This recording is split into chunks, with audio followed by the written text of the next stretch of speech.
Dios me los bendiga grande y poderosamente. Estamos nuevamente en otra de las enseñanzas que presentamos todos los domingos a las 2 de la tarde. Que Dios los bendiga grande y poderosamente. Esta enseñanza verdaderamente libre. Dios quiere que seamos verdaderamente libres. Gloria a Dios por eso. Esa es su voluntad perfecta. Ese es el deseo de Dios y Él nos dio todas las herramientas para ser verdaderamente libres. Así que saludos especiales a todos los que siempre nos escuchan, nuestros hijos, hermanos, amigos, de todos, de la iglesia armenia, de todas las iglesias que nos escuchan, que Dios los bendiga. Esta es la parte número 4.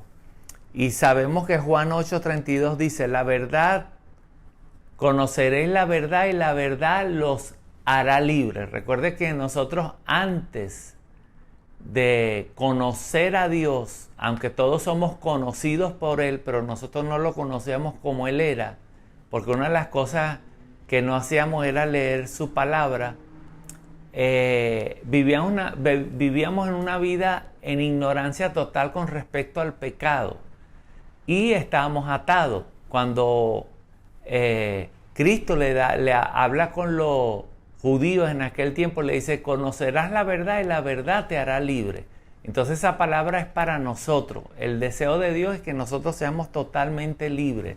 La verdad cambia. Cuando tú aplicas la palabra de Dios, rompe tu pasado, rompe las conexiones con las tinieblas y rompe toda maldición cuando aplicas la verdad. Ahora, en el camino a esa libertad hay un punto muy importante que yo quiero que tú aprendas hoy. Que aunque Dios dice que Él quiere, que tú quieres que sea libre, que Él abrió todos los caminos, hay algo que en algunas ocasiones nosotros tenemos que usar o hacer, que me ha pasado a mí, y vamos a ver algunos ejemplos bíblicos. Hay muchos, hay, bueno, pues cantidades. Yo aquí tengo 4, pero creo que el tiempo me va a dar para hablar 2 nada más. Entonces, el camino que tenemos que aprender es orar para llegar a un punto muchas veces en nuestra vida y ser libre. Debemos aprender a orar, gemir, pedir y rogar por ti mismo y por mí. ¿Por qué? ¿Será que Dios es malo? ¿O Dios es masoquista que quieres que tú? No. Porque hay cosas que cuando nosotros oramos y buscamos el rostro de Dios, salen a la luz. Entonces cuando salen a la luz, tú entiendes por qué tienes que orar y cuál es su perfecta voluntad. Entonces hay 3 cosas que cuando nosotros rogamos, oramos y entendemos que muchas veces no nos sucede, son entender la voluntad de Dios, el arrepentimiento, el entendimiento y la voluntad de Dios. Son 3 cosas que muchas veces vienen a través del ruego, de una petición.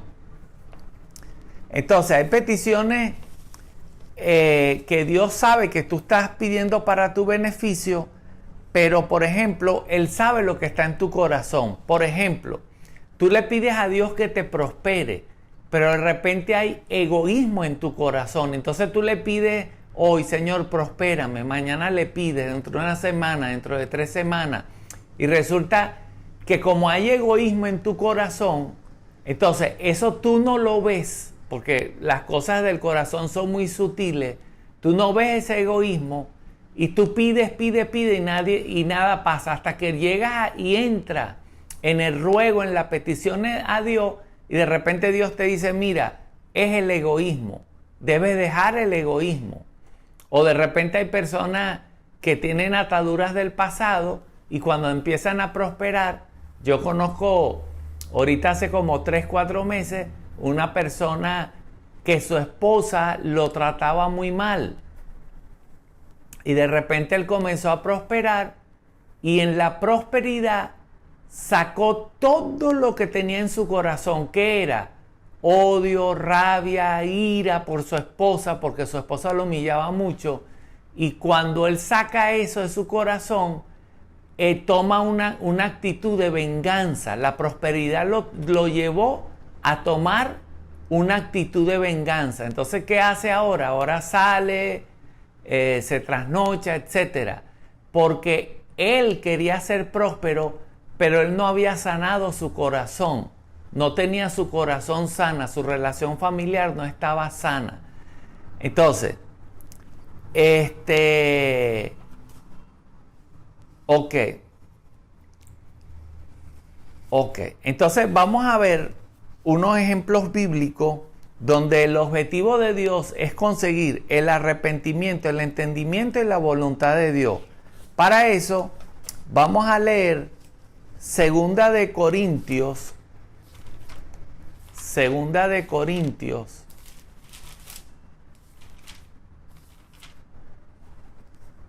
capítulo 12,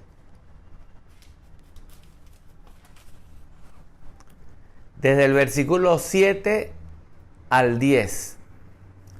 Ok, fíjense esto. El apóstol Pablo está escribiendo esto luego de un proceso que él pasó. Y fíjense lo que dice. Usted puede leer todo el capítulo 12, 12 de Segunda de Corintios, pero mira lo que dice el versículo 7. Y para que la grandeza de las revelaciones no me exaltase desmedidamente, me fue dado un aguijón en mi carne, un mensajero de Satanás que me abofeté para que no me enaltezca en sobremanera. Claro, él primero no sabía que Dios se lo había mandado para que él no se exaltase. Ya lo vamos a seguir leyendo. Dice, respecto a lo cual 3 veces he rogado al Señor que lo quite de mí. Fíjense esto. Vamos a imaginarnos un poquito la vida del apóstol Pablo. El apóstol Pablo era una persona que Dios lo usaba mucho en milagros, en maravillas, en señales, en muchas cosas. Y bueno, echaba fuera demonios, los demonios se le sujetaban. Era una persona muy usada por Dios, ganaba muchas almas, fundaba muchas iglesias. Entonces, imagínate la vida de él, que viene un mensajero de Satanás y le da unas bofetadas ahí. Entonces me imagino que él empezó, fuera en el nombre de Jesús, sujétate en el nombre de Jesús, te vas en el nombre de Jesús. Y no sucedía nada. Y él seguía, fuera en el nombre de Jesús, te vas en el nombre de Jesús, fuera en el nombre de Jesús. De tanto pedir, de tanto decir, me imagino que llegó un momento que él estaba un poco confundido de cómo esto venía y lo abofeteaba. Entonces, él dice, respecto a la cual 3 veces he rogado al Señor que me lo quite. Entonces, dice que después de decir fuera, empezó a rogarle a Dios que le quitara eso. O sea, lo que yo quiero que tú entiendas de la clase es que hay cosas que tú tienes que entrar en un ruego, en una petición, derramar tu corazón delante de Dios para que en esa revelación se te abra el entendimiento y tú entiendas el por qué está sucediendo eso, cuál es la voluntad de Dios, el entendimiento y un arrepentimiento. Fíjense esto. Y luego dice, el verso 9 dice, y Jesús pues le dijo, y me ha dicho, este es Jesús, al apóstol Pablo, bástate mi gracia, porque mi poder se perfecciona en la debilidad. Entonces fíjense, esto lo está escribiendo él como un testimonio que vivió. Pero si él lo hubiera contado antes de que Jesús le hablara, me imagino que le preguntaba a los otros apóstoles, caramba, estoy reprendiendo un mensajero de Satanás que viene y me abofetea. Entonces la gente le diría, no, eso es que estás en pecado, eso es que tu vida espiritual no está buena, eso es que necesitas hacer más ayuno y oración. Entonces me imagino que la gente lo aconsejaba así y no era nada de eso. Muchas veces cuando las personas están en una prueba, la gente le dice, no, tú necesitas ayunar, tú estás mal con Dios, tú estás mal con esto. Entonces resulta que cuando Dios le habla, Él le ruega, porque a veces humanamente no tenemos respuesta. Entonces dice, bástate mi gracia, porque mi poder se perfecciona en la debilidad. Y luego dice, por tanto, de buena gana me gloriaré más bien en mis debilidades para que repose sobre mí el poder de Cristo. Por lo cual, por amor a Cristo, me gozo en las debilidades, en afrenta, en necesidad, en persecución, en angustia, porque cuando soy débil, entonces soy fuerte. Ahora fíjense esto, lo que yo les quería decir. El apóstol Pablo aprendió que a veces pasan cosas inusuales, como la que nombramos ahorita, que rogaba que Dios le quitara algo. Pero el primero ordenaba que se fuera. Pero después, cuando vio que no podía por sí solo, su orgullo, su vanagloria, etcétera, es cuando empieza a rogar a Dios y le vienen tres cosas. Un arrepentimiento de ese orgullo, de esa vanagloria, un entendimiento de lo que estaba sucediendo y cuál era la voluntad de Dios, el por qué Dios estaba permitiendo eso. Entonces, él estaba orando por algo, pero Dios estaba tratando con el orgullo, lo que dije al principio. De repente tú estás pidiendo prosperidad, pero Dios quiere tratar con un vicio que tú tenías, que lo termines de matar, porque si te da prosperidad vuelves al vicio. O estás pidiendo prosperidad, lo que hay es egoísmo en ti y lo que vas a hacer ahora es más egoísmo. O de repente hay pantallería. Entonces Dios te da mucho dinero y ya no compartes con nadie. No ayudas al pobre, al necesitado, como dice la Biblia. Entonces, a veces tenemos que entrar en la presencia de Dios, rogar para entender cuál es la voluntad perfecta de Dios, para saber qué debemos hacer nosotros. Entonces, él estaba orando por algo, el apóstol Pablo, pero Dios estaba tratando con su orgullo, con su vanagloria. Dios lo estaba guardando para que no se perdiera, pero él no lo entendía hasta que entró en el ruego, el dolor y la humildad. Dígale a su vecino, ¿qué no estás entendiendo ahorita? Pregúntele. Ahora dígale, debes entrar en el ruego, en el gemir y en la petición de Dios para que Él te aclare el porqué de las cosas. Entonces, él tuvo un reconocimiento, un entendimiento, un arrepentimiento y conoció la voluntad de Dios.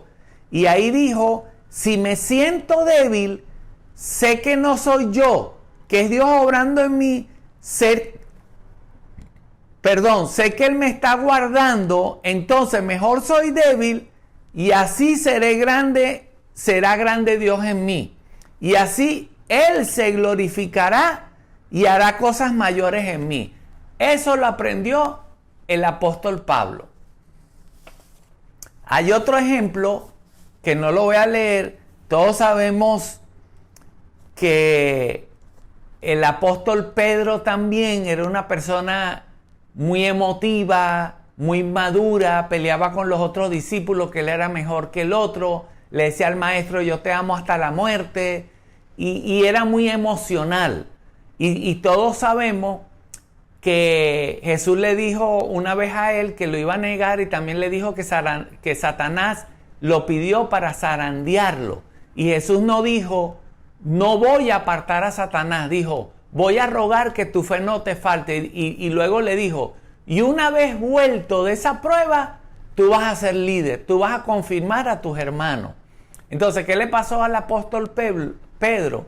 Que en medio del sufrimiento, en medio del quebrantamiento, él maduró, él entendió que él no es mejor que nadie, él entendió que es Dios quien te da fuerza, quien te anima, quien te cuide, quien te guarda. Luego de eso, él entendió esa prueba y en esa prueba él creció espiritualmente. Si quieres leerlo, está en Lucas 22, capítulo 22, versículos 31 y 34.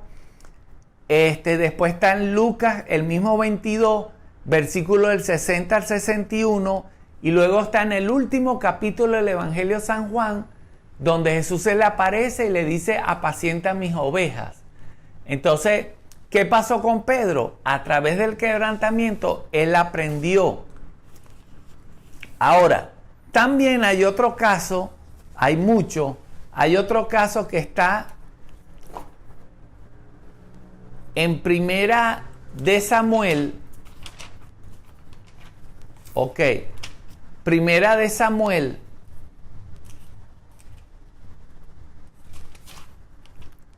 Capítulo 1. Primera de Samuel, capítulo 1, del 1 al 20. Ana era una mujer que pedía un hijo. Ella quería tener un hijo, pero no sabía, no entendía la voluntad perfecta de Dios hasta que entró en una petición clara. Y fíjense la historia aquí, dice que Ana, que había un hombre llamado Ramata, que se llamaba Elcana, se lo voy a resumir, tenía dos mujeres, una se llamaba Ana y la otra Penina. Penina tenía hijos, mas Ana no los tenía. Y todos los años aquel varón subía a su ciudad para adorar y ofrecer sacrificios a Jehová. Los hebreos tienen esa costumbre cada año de ir a Jerusalén para adorar y ofrecer sacrificios a Jehová por los ejércitos en Silo, donde estaban los dos hijos, estaban los hijos de los sacerdotes. Y cuando llegaba el día que ellos iban a ofrecer, como él tenía dos mujeres, entonces Elcana, su mujer, y a todos sus hijos, le daba a Penina una parte para que ella ofreciera. Elcana agarraba, le decía, toma este sacrificio, toma esto, para que se lo sacrifiques a Dios. Pero Ana le daba una buena parte porque amaba a Ana, aunque Jehová no le había dado conceder tener hijos. Recuerde que los sacrificios a Dios eran animalitos que tenían que estar en perfectas condiciones, XX. Entonces, como Ana no podía tener hijos, Penina, que era la otra mujer de Elcana, dice, y su rival la irritaba, enojándola, entristeciéndola, porque Jehová no le había concedido tener hijos. Así hacía cada año cuando subían a la casa de Jehová, la irritaba así, por lo cual Ana lloraba y no comía. Y Elcana, su marido, le dijo, Ana, ¿por qué lloras? ¿Por qué no comes? ¿Y por qué está afligido tu corazón? ¿Acaso yo no te soy mejor que 10 hijos? Fíjense, aquí hay una enseñanza muy clara. Elcana, su esposo, la atendía muy bien. Pero fíjense una cosa. A veces el dolor de una persona, lo que lleva a una persona adentro, no lo entendemos. Y la tratamos bien, la tratamos de ayudar. Y la persona sigue así. Te voy a decir una cosa. Ni lo juzgues, ni condenes a esa persona, ni hables mal de esa persona. Porque solamente Dios sabe lo que esa persona tiene en su corazón. Y ni el dinero, ni los paseos, ni nada van a consolar a esa persona. Ni un esposo, ni que se case. Esas cosas profundas del corazón solamente las soluciona Dios. Solamente las soluciona el Espíritu de Dios. Solamente Dios tiene el poder de tratar con nuestra alma. Nosotros podemos abrazar a una persona, decirle palabras de ánimo, palabras bellas, hermosas, pero la herida va a estar ahí. De repente la persona se anima, pero el dolor va a estar ahí. Y solamente si llevamos a esa persona a buscar a Dios, a rogar a Dios, por lo que está pasando esa persona puede salir de ahí. Solamente yendo la persona a Dios. Ahora, fíjense esto. Entonces, el versículo 9 dice, y se levantó Ana, miren aquí, Ana tomó una decisión, dijo, bueno, ¿qué está pasando conmigo? Yo estoy pidiendo un hijo, pero Dios no me lo está dando. ¿Qué es lo que querrá Dios? ¿Qué quiere Dios de mí? ¿Qué busca Dios de mí? Me imagino que Ana pensaría, ¿será que me va a dar una hija? ¿O será que me va a dar algo, un hijo o una hija? ¿O será otra cosa? ¿O será que Dios quiere a mi hijo? No sé. Entonces dice, comió y bebió. Ana, después que hubo comido y bebido en Silo, mientras el sacerdote Elí estaba sentado en una silla junto al pilar del templo, ella con amargura de alma oró a Jehová y lloró abundantemente. Y miren aquí, cuando ella ora y llora, en ese momento me imagino le viene la revelación, ella se humilla y mira lo que dice. Y luego que oró y lloró, hizo un voto delante de Dios, hizo un pacto, hizo una promesa. Dijo, Jehová, Dios de los ejércitos, si te dignares mirar a la aflicción de tu sierva y te acordares de mí y no te olvidares de tu sierva, sino que dieras a tu sierva un hijo varón, yo lo dedicaré a Dios todos los días de su vida y no pasará navaja sobre su cabeza. ¿Qué quiere decir? Que Ana en el momento de la aflicción y del lloro entendió que Dios quería un hijo para él. Y ahí fue de Ana que nació el mayor profeta que ha existido en la tierra, que se llamó el profeta Samuel. Entonces, Dios quería un Samuel y Ana quería un hijo para ella, para consolarse, porque Penina la molestaba. Un hijo para ella tener consuelo y no ser humillada, porque las mujeres israelitas, cuando eran estériles, siempre los demás se burlaban y la humillaban porque la esterilidad, cuando tú lees en Deuteronomio, dice que la esterilidad es causa de maldición. Entonces pensaban que la persona estaba en pecado o era maldita, X. Entonces la persona, una mujer estéril, sufría mucho. Entonces ella estaba pidiendo un hijo y Dios le quería dar un Samuel. Pero ¿dónde lo consiguió? Cuando se humilló, cuando oró con amargura. Y eso es lo que nosotros tenemos que entender. Muchas veces, a mí me sucedió una vez que yo recuerdo que un día domingo estaba mi esposa con su hermana y su sobrina, y yo después de terminar de predicar tenía una carga en mi corazón porque no dormía bien. Tenía esa carga, tenía esa molestia y le oraba a Dios y no pasaba nada, pues. Entonces recuerdo que después que salimos del servicio, mi esposa, su hermana y su sobrina dijeron, oye, nosotros vamos a caminar un poco en un centro comercial, ¿quieres venir? Yo le dije, no, yo mejor me voy a la casa. Las dejé ahí y entrando a mi casa, comencé a llorar y llorar y llorar y llorar y llorar y llorar.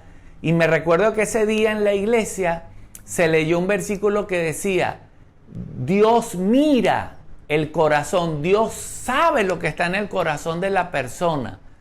Entonces, yo cuando empecé a llorar, yo decía, Señor, tú sabes lo que está en mi corazón, tú sabes que yo te quiero agradar, tú sabes que yo quiero dormir bien. Y lloré mucho, mira, media hora, 40 minutos, una hora, no sé ni cuánto lloré, porque ni siquiera vi el reloj. Pero déjame decirte que después de yo dar, entregar, rogarle a Dios, hasta hoy duermo bien. ¿Por qué? Porque tenía muchas pesadillas y no me dejaban dormir, me levantaban a medianoche, cuando me dormía en el día era igual. Entonces fue cuando yo derramé mi corazón a Dios que vino esa respuesta. Y fíjense aquí Ana, entonces el versículo 12 dice, mientras ella oraba largamente, o sea, no sabemos cuánto tiempo estuvo ahí, cuando la Biblia dice largamente era porque era largo. Elí, el sacerdote, estaba observando la boca de ella, pero Ana hablaba en su corazón y solamente se movían sus labios y su voz no se oía. Y el sacerdote Elí pensó que estaba ebria. Entonces le dijo el sacerdote Elí: ¿hasta cuándo estarás ebria? Digiere tu vino. Y Ana le respondió: no, Señor mío, yo soy una mujer atribulada de espíritu. No he bebido vino ni sidra, sino que he derramado mi alma delante de Dios. Mira dónde derramó su alma. No la derramó frente al pastor, frente al esposo, a la esposa, frente a una persona. La derramó frente a Dios. Hay personas que tienen años derramando su corazón frente a la persona, contándole sus problemas a las personas, quejándose frente a las personas, pero no se les ocurre derramar su corazón delante de Dios, del que se lo soluciona. Entonces me imagino que Ana había buscado todas las formas, había hablado con sacerdotes, con su esposo, con levita, pero nadie tenía la respuesta hasta que ella derramó su corazón delante de Dios. Entonces el 16 dice: no tengas a tu sierva por una mujer impía, porque por la magnitud de mis congojas y de mi aflicción he hablado hasta ahora. Y el sacerdote Elí respondió y dijo: ve en paz, y el Dios de Israel te otorgue la petición que has hecho. Y ella dijo: halle tu sierva gracia delante de sus ojos. Y se fue la mujer por su camino, comió y no estuvo más triste. ¿Por qué se le fue la tristeza? Porque se le fue la carga, la derramó delante de Dios. Entonces, fíjense esto. ¿Qué tiene que ver esto con el tema de verdaderamente libre? Bueno, esto tiene que ver que hay cosas en nuestros corazones, ya sea que desconozcamos o conocemos. Por ejemplo, si tú ves pornografía, tú no tienes que orar a Dios, ya tú tienes que rogarle a Dios que te quite la pornografía. Si tú estás con amistades con una muchacha, si eres hombre o mujer, o con un hombre, si eres mujer, o si eres hombre, estás con una mujer, una relación ilícita, no hace falta que le ores a Dios, tienes que derramar tu corazón y decirle: Señor, dame la salida de esto. ¿Qué hago para terminar con esto? Tienes que aprender a derramar tu corazón. Y si estás pasando por una prueba que tú desconoces, como el apóstol Pablo, que no sabía por qué le estaba sucediendo, igual ruega a Dios a ver por qué. ¿Qué quiere Dios de ti? ¿Qué quiere cambiar Dios en ti? Entonces, como el tema es verdaderamente libre, muchas veces para nosotros ser verdaderamente libre, tenemos que primero, rogar por las cosas que sabemos que estamos haciendo mal. Y segundo, rogarle a Dios por las cosas que desconocemos, pero que están causando problemas en nuestra vida, que no sabemos por qué nos sentimos así, por qué estamos decaídos, por qué estamos esto y lo otro. Entonces, el rogar es una pieza clave para vivir en libertad. Como hablamos la vez pasada, la bendición y la maldición. Si tú maldices, no vas a poder ser libre. Si tú maldices tu vida, no vas a poder ser libre. Si bendices tu vida, vas a poder vivir en libertad plena. Pero hoy es el ruego, la oración, la petición. Así que te pido que en este momento hagas una oración. Si puedes cerrar tus ojos, si no estás manejando o en la calle o en tu trabajo, si puedes cierra tus ojos y vamos a hacer esta oración. Padre, yo te pido en el nombre poderoso de Jesús que tú te reveles a cada hermano que está escuchando esta oración, Dios mío. Yo te pido en el nombre de Jesús que tú te reveles a su vida, que tú en este momento les muestres, Señor, los lleves a un ruego, Señor, a un derramamiento sincero del corazón, para que ellos entren en un arrepentimiento, en un entendimiento, en un conocimiento de cuál es tu voluntad, de lo que tú estás buscando en ellos. Porque tú no eres un Dios malo, tú eres un Dios bueno. Y a veces tú enciendes las alarmas, pones las alarmas encendidas y haces que pasemos por cosas, Dios, pero son alarmas que se están encendiendo para cuidarnos, para enseñarnos algo o para subir de nivel. Señor, yo te ruego, Señor, que las personas que están escuchando en este momento, ellos busquen tu presencia, que ya dejen de lamentarse y de rogar frente a las personas y comiencen a rogar frente a ti, que aparten un tiempo especial, Señor, para que ellos puedan derramar su corazón delante de ti. Te lo pido, Señor, en el nombre poderoso de Jesús, conociendo y entendiendo que tú eres un Dios bueno y que tú los amas grande y poderosamente. Dios me los bendiga grande y poderosamente. Ponga en práctica esta enseñanza. Dios me los bendiga. Bachik, chao.